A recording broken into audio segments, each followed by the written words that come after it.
이 전도서와 잠언에 예수를 믿든지 안 믿든지 기억하는 굉장히 유명한 말씀들이 많습니다. 이 말씀도 그렇죠. 범사에 기한이 있고 천하 만사가 다 뭐가 있다고요? 때가 있습니다. 날 때가 있고 죽을 때가 있고, 그렇게 지금 전도자는 외치고 있습니다. 심을 때가 있고 심은 것을 뽑을 때가 있으며, 3절 죽일 때가 있고 치료할 때가 있으며, 헐 때가 있고 세울 때가 있으며, 인생에 때가 있다는 것입니다. 공부할 때가 있고 공부한 것을 풀어 쓸 때가 있으며, 그런데 이 때를 누가 주셨습니까? 하나님이 허용해 주신 것입니다. 놀랍게도 3장 1절에서 9절까지 하나님이라는 단어가 등장하지 않습니다. 그런데 10절부터 하나님의 이름이 등장하기 시작하죠. 자, 우리 11절부터 15절까지 저와 여러분이 교독할 때 하나님이라는 단어의 동그라미를 치면서 한번 읽어보도록 하겠습니다. 11절, 하나님이 모든 것을 지으시되 때를 따라 아름답게 하셨고 또 사람들에게는 영원을 사모하는 마음을 주셨느니라. 그러나 하나님이 하시는 일의 시종을 사람으로 측량할 수 없게 하셨도다.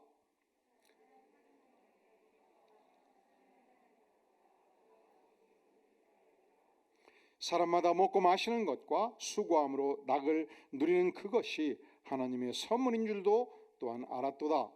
하나님께서 행하시는 모든 것은 영원히 있을 것이라. 그 외에 더할 수도 없고 그것에서 덜할 수도 없나니 하나님이 이같이 행하심은 그의 앞에서 경외하게 하려 하심인 줄을 내가 알았도다. 다 함께 이제 있는 것이 옛적에 있었고 장래에 있을 것도 옛적에 있었나니 하나님은 이미 지난 것을 다시 찾으시느니라. 아멘.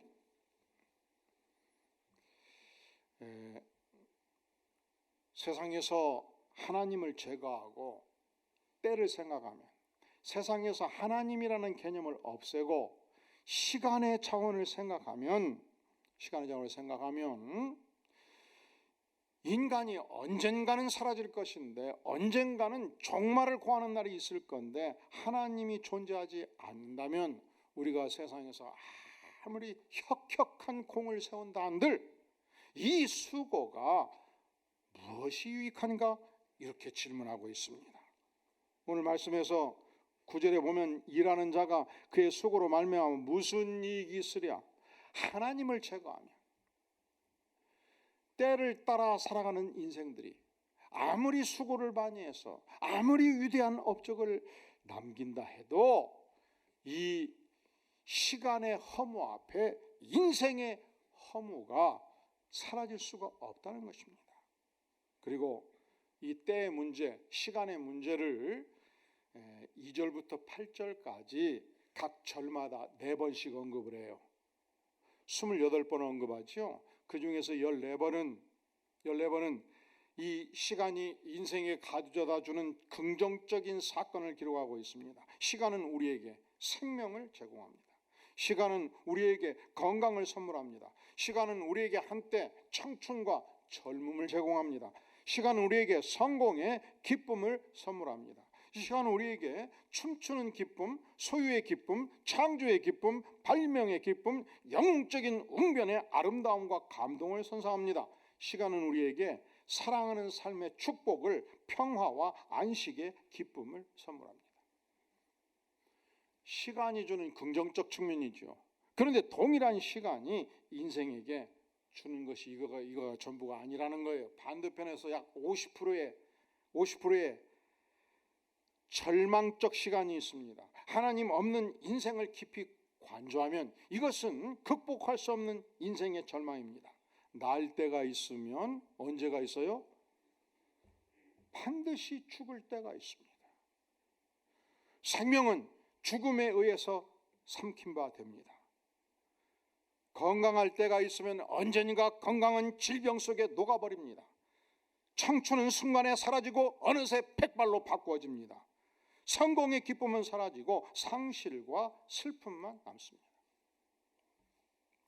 누구도 이 인생 천리의 시간의 문제를 극복할 자가 없습니다. 사랑의 기쁨도 어느덧 사라지고 사랑의 슬픔만 남을 때가 옵니다. 이 사랑의 때를 힘차게 노래했던, 그리고 사랑의 영광과 슬픔이 무엇인가를 노래했던 트윈 폴리오의 가사가 있죠. 우리 한번 이 가사를 음미해 볼까요? 여러분, 가사를 생각하세요. 전도서 3장이 그대로 기록되어 있습니다.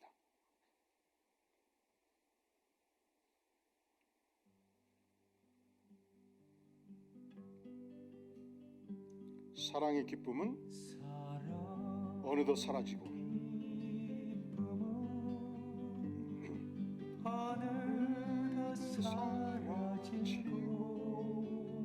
사랑의 슬픔만 영원히 남았네.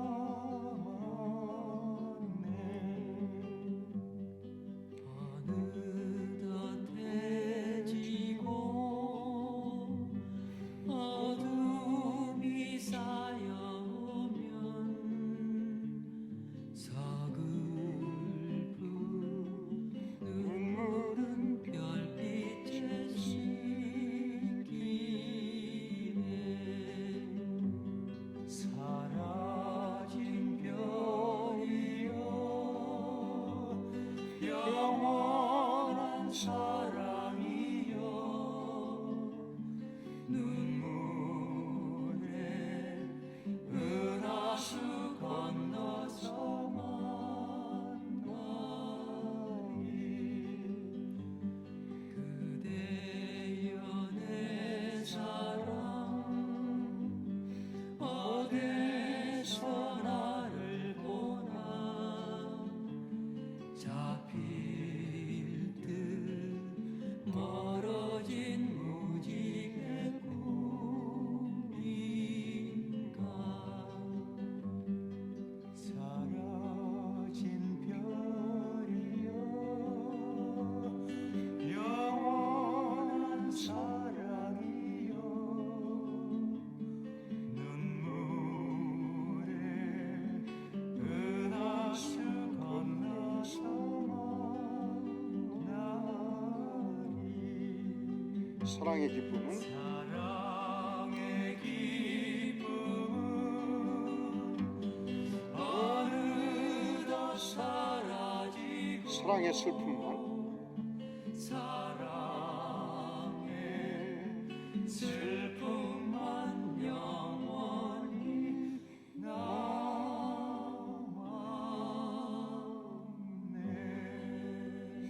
우리 다 함께 전도 3장 8절 같이 한번 읽어볼까요?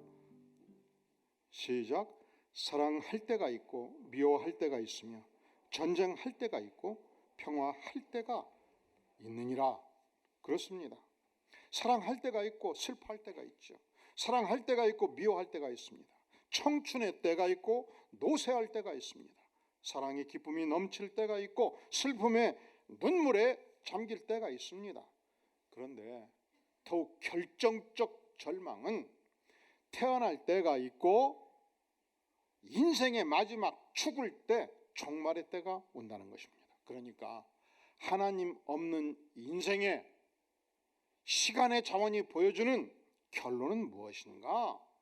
시간 자체가 무의미한 것이며, 그리하여 한정된 시간을 살아가는 인생의 모습이 결국 무익하고 허무하다고 결론을 내고 있는 것입니다. 사랑의 상실, 사랑의 슬픔, 사랑의 눈물, 죽음, 질병, 노쇠, 상실, 패배, 파괴, 미움, 전쟁, 이러한 인생의 절망의 모습을 지켜보면서 오늘 전도자는 결론을 냅니다. 하나님 없는 인생의 최종 결론, 하나님 없는 인생의 최종 결상은 과연 무엇이냐? 다시 한번 구절을 읽어볼까요? 시작. 일하는 자가 그의 수고로 말미암아 무슨 이익이 있으랴? 우리가 경영을 잘하고 우리가 세상에서 사랑을 하고 우리가 세상에서 엄청난 위대한 업적을 수고를 통해서 남긴다 한들 인생의 종말 앞에서, 시간의 종말 앞에서, 언젠가는 사라지는 인생의 결론 앞에서 무익하다, 시간이 허무하고 그 시간을 살아가는 한정된 인생이 허무하다. 그렇게 오늘 전도자는 결론을 맺고 있는 것입니다. 하나님 없이 사는 인생의 지상 최종 결산이 그렇다는 것입니다. 우리가 살면서 그때그때 소중한 것을 얻습니다. 인생의 절절에서 성공을 해보았습니다. 사랑을 했습니다. 창조도 했고 소유했고 그리고 발명을 했고 때로는 챔피언을 먹기도 했습니다. 그렇게 우리가 얻었다 할 때 결국 죽을 것이라면, 결국 사라질 것이라면, 결국 종말이 있다면 과연 무슨 유익이 있겠는가? 어떻게 하나님 없는 인생들이 허물을 극복할 수 있단 말인가? 불가능하다는 것입니다. 하나님 없이 인생이 소유한 시간의 자원은 무엇인가? 결국은 허무한 것이며 결국은 절망이며 인생 무상이라고 오늘 전도자는 노래하고 있는 것입니다. 결국 우리 인간이 유한한 만큼 인간의 모든 자원도 영원한 것은 아무것도 없습니다. 생명이 유한합니다. 건강도 무너집니다. 청춘도 사라집니다. 성공도 지속될 수 없습니다. 소유도 계속되지 않습니다. 심지어 사랑도 언젠가는 사라지고 사랑의 기쁨도 사라지고 사랑의 슬픔만 영원히 남다고 노래하지 않습니까? 왜냐하면 하나님이 없는 인생들의 모든 시간의 자원은 한정되어 있기 때문에 그렇습니다. 여기에 시간의 허무가 존재하고 그 유한한 시간을 살아가는 인생의 허무가 존재하는 것입니다. 하나님께서 때를 따라서 시간의 자원을 통해서 우리에게 중요한 진리를 깨우쳐 줍니다. 하나님 없는 모든 인생의 시간은 허무한 것이며 하나님 없는 모든 인생은 허무한 존재다. 두 번째, 하나님께서 때를 따라서 시간의 자원을 통해서 인생들에게 깨우쳐 주는 것이 있습니다. 그것은 우리가 한정된 생애를 사는 만큼, 우리가 유한한 인생인 만큼, 때가 부정적인 때가 있는 만큼 하나님께서는 이 시간의 자원을 통해서 인간이 영원을 사모하는 존재로 하나님께서 만드셨다, 그렇게 말씀합니다. 우리 11절 말씀 같이 읽어볼까요? 시작. 하나님이 모든 것을 지으시되 때를 따라 아름답게 하셨고 또 사람들에게는 영원을 사모하는 마음을 주셨느니라. 그러나 하나님이 하시는 일의 시종을 사람으로 측량할 수 없게 하셨도다. 때를 따라 아름답게 하셨고 때를 주신 것은 사람들에게 영원을 사모하는 마음을 주셨기 때문에 우리는 때를 따라서 내 인생의 정체성을 새롭게 발견하게 되는 것입니다. 결국 하나님 없는 인생은요, 언젠가 지구촌을 떠납니다.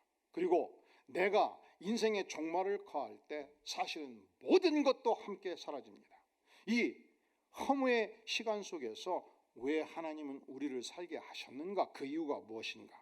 이 허무의 시간을 통해서, 이 때의 시간을 통해서 우리는 그렇구나, 내가 유한한 만큼, 내가 가진 것이 유한하고 내가 유한한 만큼 모든 것이 유한하다면 결국 영원만이 의미가 있다면 내가 영원하신 하나님께로 돌아가야 되겠구나. 이 영원을 사모하는 마음은 영원하신 하나님을 사모하는 마음을 하나님께서 우리에게 일깨워 주신다는 것입니다. 하나님을 알고 우리가 하나님께 돌아올 때 모든 상실의 시간에 영원을 향하여 빛을 발하는 능력이 나타나기 시작합니다.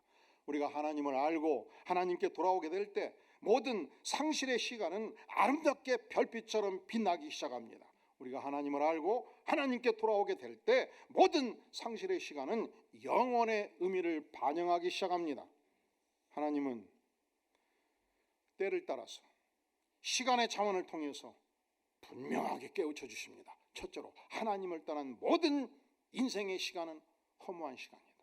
하나님을 떠난 모든 인간은 그러므로 허무한 존재이다. 두 번째, 하나님께서 때를 따라서 이 시간의 자원을 통해서 우리에게 깨우쳐 주시는 위대한 진리가 있습니다. 그렇습니다. 우리가 한정된 생애를 사는 만큼 우리는 영생을 주시는 하나님, 영원하신 하나님을 사모하며 하나님께 회개하게 되는 것입니다.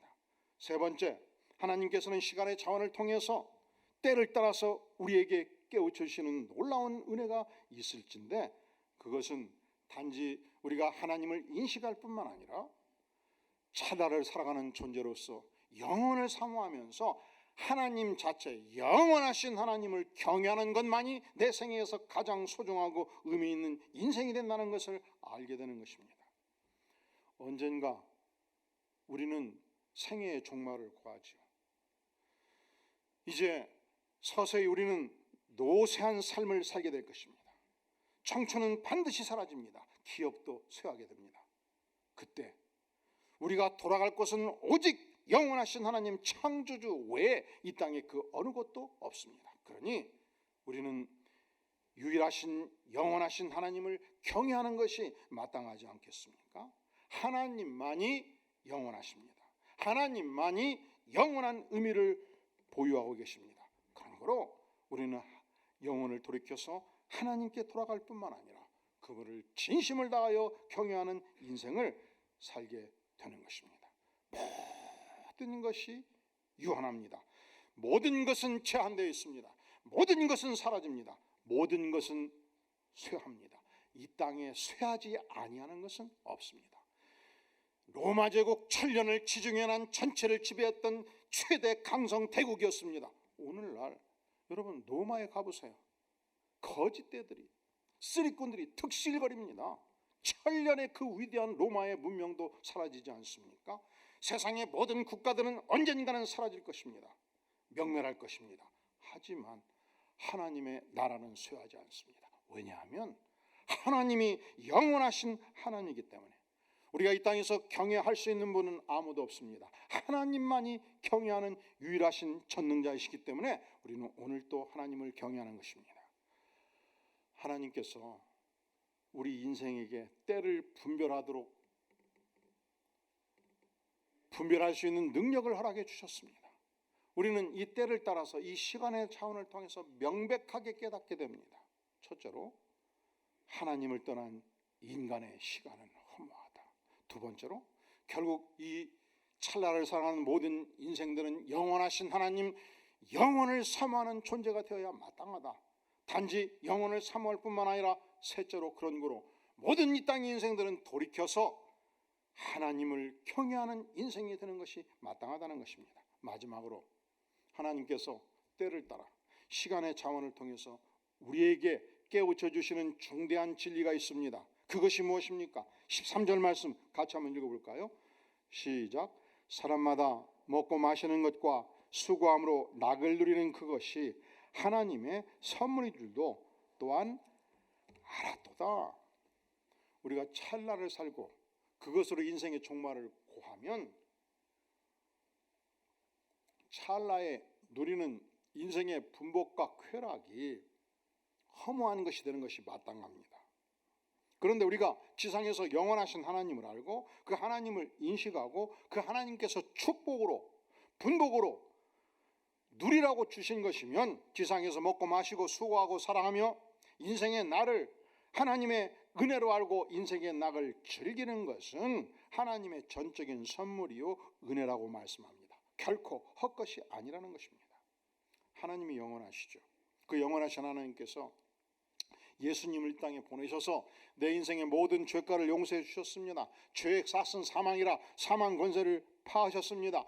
믿는 자는 영생을 가졌느니 영원한 생명의 존재로 새롭게 빚어주셨습니다. 그 하나님께서 찰나를 사는 인생이 아니고 그 하나님과 더불어 영원을 사는 인생으로 나를 바꿔주시고 그 하나님께서 이 찰나의 지상의 삶에 선물로 은혜로 먹고 마시고 수고하며 사랑하며 인생의 낙을 허락해 주신 것입니다. 그런 거로 그것은 결코 허무한 것이 아닙니다. 그것은 영생의 의미가 있습니다. 그런 거로 우리는 이 하나님의 선물과 은혜 앞에서 인생이 허무하다고 생각하고 허무의 코를 박고 살지 말라는 거예요. 절망하며 살지 말라는 거예요. 슬퍼하며 살지 말라는 것이죠. 왜냐하면 하나님이 영원하시며 그 영원하신 하나님께서 나에게 영생을 선물로 주셨기 때문에 지상의 모든 것이 전적인 하나님의 은혜요 하나님의 선물이다. 따라해 볼까요? 지상의 모든 것이 전적인 하나님의 은혜요 전적인 하나님의 선물이다. 전적인 하나님의 은혜요, 전적인 하나님의 선물이다. 이 생명도 하나님의 은혜요 선물이고요, 영원한 생명도 하나님의 은혜요 선물이고요, 건강도 하나님의 은혜요 선물이고요, 청춘도 하나님의 은혜고 선물입니다. 그러니까 우리가 노쇠할 때 하나님, 제가 청춘의 때가 있었던 것을 감사합니다 노래하는 것입니다. 그런 거로 우리가 질병 앞에 무너질 때 하나님, 내 이 생애 속에서도 건강한 세월이 있었던 것을 감사합니다. 이제 영원한 생명 속에서 하나님과 영생복락을 누리는 것을 전망하며 그 하나님의 위대한 은혜와 선물을 감사하며 천국에 입성하기를 원합니다. 이것이 하나님의 백성들이 지상에서 부르는 아름다운 노래가 아니겠습니까? 그런데 이 많은 선물 중에서, 이 많은 은혜 중에서 가장 큰 선물, 가장 큰 은혜가 무엇이겠습니까? 바로 찰나의 인생을 영생의 인생으로 바꾸어진 은혜입니다. 나는 죄 아래 죽을 수밖에 없었습니다. 나는 하나님 앞에 얼굴을 들 수 없는 존재였습니다. 죄짐이 너무 무거웠습니다. 그런데 하나님의 아들 예수 그리스도, 그분이 나를 대신해서 내 인생의 모든 죄짐을 대신 지고 십자가의 고난을 받으셨습니다. 믿는 자는 영생을 가졌나니 하나님과 더불어 영생 복락의 축복, 구원의 축복, 영생의 축복을 우리에게 허락해 주셨습니다. 이 은혜가 얼마나 영광스러운 은혜입니까? 성경에서 바울 사도, 그는 본래 바리새파 지도자였습니다. 그는 교회를 핍박하는 자였습니다. 예수 믿는 자들을 체포하고 구금하고 사형 선고하고 사형 집행을 하던 자였습니다. 그 유명한 하나님의 사람 스데반이 순교할 때 대중들과 함께 스데반을 향해서 돌팔매질을 던졌던 인물이었습니다. 그가 믿는 백성들을 체포하기 위해서 다메섹을 향하여 대제사장의 공문을 들고 달려가고 있었습니다. 그때 하늘에서 큰 불빛이 비추었습니다. 쏘치다라에 떴습니다. 그가 아마 말에서 떨어진 것 같아요. 앞이 전혀 보이지 않았습니다. 캄캄했습니다. 이때 하늘로부터 음성이 들렸습니다. 사울아 사울아, 내가 어찌하여 나를 핍박하느냐? 나는 너가 핍박하는 예수라. 이렇게 예수님을 만났습니다. 이 예수님의 음성을 듣고 눈이 캄캄해서 도무지 걸을 수가 없었습니다. 사흘 반납 동안 전혀 눈이 보이지 않는 상태에서 먹지도 마시지도 못하는 삶, 죽을 지경의 삶을 살았습니다. 이때 예수님께서 제자 아나니아를 사울에게 보냅니다. 아나니아가 사울에게 안수를 했습니다. 기도를 했습니다. 눈을 뜬 것입니다. 캄캄해서 보이지 않는 눈이 열렸습니다. 단지 육신의 눈이 열릴 뿐만 아니라 구원의 눈이 열렸습니다. 십자가의 복음을 알았고 영생을 알았고 그리고 인생을 회개한 것입니다. 하나님, 제가 교만했습니다. 제가 교회를 핍박했습니다. 성도들을 핍박했습니다. 제가 죄인 중에 교수입니다. 그런 거로 이제 남은 생애를 이 예수 그리스도의 복음을 위해서 살기를 원합니다. 다른 사도보다 10배, 100배 죽도록 충성함으로 은혜에 보답하겠습니다. 그는 고린도전서 5장 9절에서 이렇게 노래합니다. 나는 사도 중에 지극히 작은 자라. 나의 나된 것은 하나님의 은혜로 된 것이니 내게 주신 은혜가 헛되지 아니하여 내가 모든 사도보다 수고하였으나 내가 아니요 오직 나와 함께 하신 하나님의 은혜로라. 이걸 바꾸어 표현하면 이렇게 말할 수 있죠. 바울은 죄가 많은 인생이었습니다. 이 모든 죄를 용서해 주니 그 은혜가 바다같이 넘습니다. 내가 하나님 앞에서 바다같이 넓은 하나님의 은혜를 어찌 갚을고 다른 사도보다 10배, 100배 충성하고 수고함으로 갚겠나이다. 그런데 내가 이렇게 충성한다 한들 이건 나의 노력이라고 볼 수 없고 이 충성도 전적으로 하나님의 은혜입니다. 이렇게 고백을 하고 있습니다. 사랑하시는 성도 여러분, 이 찰나의 인생에서 여러분들은 영생의 구원을 받으셨습니까? 하나님이 주시는 은혜를 받으셨습니까? 과거의 모든 죄가 용서함을 받고 천국 백성이 되셨습니까? 그렇다면 이 하나님의 크신 은혜를 어찌 갚으시겠습니까? 사도 바울과 같이 남은 생에 하나님께서 내게 주신 이 놀라운 은혜를 기억하고 구원의 영광을 기억하고 하나님 잃어버린 영혼들을 위해서 사랑하며 열심히 전도하는 삶을 살겠습니다 고백하지 않겠습니까? 하나님, 이 위대한 하나님의 교회를 위하여 바울 사도가 죽도록 충성했다면 저는 살아있는 동안 10분지라도 충성해서 갚겠습니다 고백하지 않겠습니까? 그리하여 남은 생애가 은혜를 갚는 삶, 하나님의 은혜를 온전히 보답하는 축복의 삶이 될 수 있기를 주의 이름으로 축원합니다. 기도하겠습니다. 영광의 주님, 우리에게 시간의 차원을 주시고 때를 따라 하나님을 깨우치는 은혜를 주시니 감사합니다. 영광의 주님, 영원을 사모하는 마음을 주시니 감사합니다. 이제 하나님을 온전히 경외하고 이 영광스러운 구원의 은혜와 선물 앞에서 주님 남은 생에 바울 사도와 같이 충성하는 삶, 헌신하는 삶, 잃어버린 영혼들을 구원하며 돕는 삶, 하나님의 나라를 위해서 적선하는 영광스러운 삶이 되기를 구하오니 전능하신 하나님 은혜를 베풀어 주시옵소서. 성령으로 기름 부어 주시옵소서. 예수님의 이름으로 간절히 기도하옵나이다. 아멘.